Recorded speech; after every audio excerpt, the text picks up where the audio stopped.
You're tuning into Black and White Sports on YouTube. The no-holds-barred truth on sports.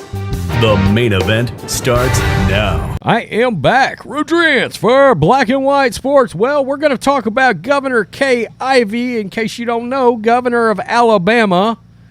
And if you missed this, she banned all biological men from competing in women's sports, including at public universities in the great state of Alabama. Roll damn Tide.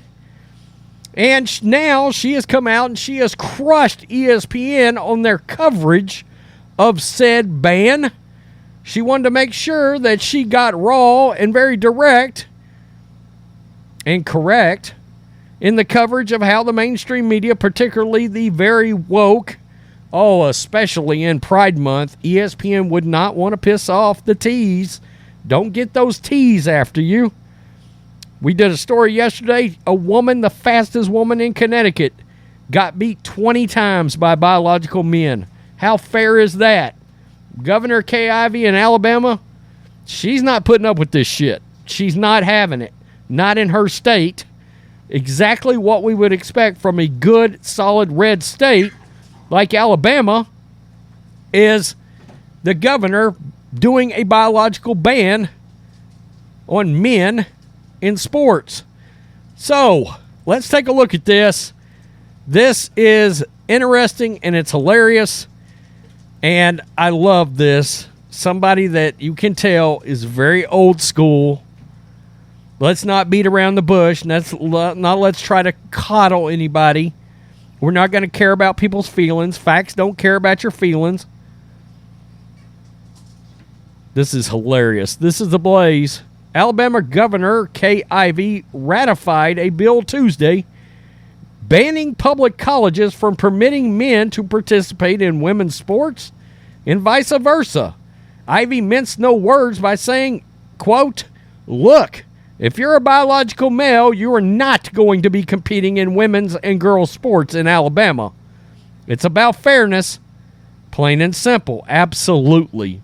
In the coverage of their ban, mainstream media outlets uniformly evidenced their captivity to LGBT activist speech codes, including USA Today, Fox News, and CNN, damn you Fox News, referring to the men prospectively banned from women's sports as, quote, transgender women. One particular write-up on the ban caught the governor's eye. This time, it was from Stephen A. Smith's very own ESPN. Disney's very own ESPN said the following, quote, Alabama Governor Kay Ivey signed legislation on Tuesday that will ban transgender women from playing on female sports teams in college. The linked article similarly referred to those men now barred from competing as in women's sports as, quote, transgendered women. Governor Ivey weighed in on Twitter, retweeting ESPN with a correction. And this is beautiful, folks. Kay Ivey, let me fix that, ESPN. Alabama Governor Kay Ivey signed legislation on Tuesday that will ban biological men, in caps, men, from playing on female, in caps, sports teams in college. Hashtag Alabama politics. I love it. I absolutely love it. She just peeled back the curtain, peeled back the layers on the onion, peeled back the banana. Any way you want to try to sugarcoat it, she went back to the root issue. It's biological men trying to compete in women's sports, and she just nailed ESPN over their propaganda.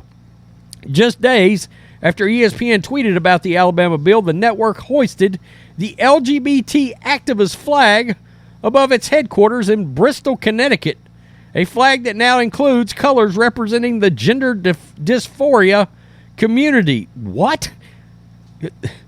I don't even know what that is. I don't. The flag signaling the network's ideology capitulations does not, however, represent the views of all of those at ESPN. ESPN host Sage Steele, Samantha Ponder, both mothers of 3 children, including daughters, have recently spoken out in support of keeping women's sports free of male interlopers. The Alabama's new law will certainly help in that regard. House Bill 261 notes physical advantages held by men over women relevant to sports such as larger body size with more skeletal mass, a lower percentage of body fat, greater maximal delivery of anaerobic energy than biological females. Even at young ages, biological males typically score higher than biological females on cardiovascular endurance, muscular strength, muscular endurance, and speed and agility. On average, biological male athletes are bigger, faster, stronger, and more physically powerful than their biological female counterparts, added the legislation. This results in a significant sports performance gap between the sexes. That is beautifully put and portrayed by the state of Alabama. Absolutely. We've talked about the competitive side of this. John and I have talked about the safety side of it. Eventually, females will start getting hurt. You have seen that. The volleyball player that got severely injured, she's got an eye injury that she probably will end up keeping forever over a spike from a biological boy onto a biological girl in volleyball. Never mind the fact that all these sports are just being made into a total and complete joke in a lot of these states. There is no such thing as fairness in women's sports anymore in these leftist states. Tell me what you think, black and white sports supporters. Peace. I'm out. Till next time. Thanks for watching the show. Be sure to like, comment, and subscribe. Be sure to tune in next time on Black and White Sports.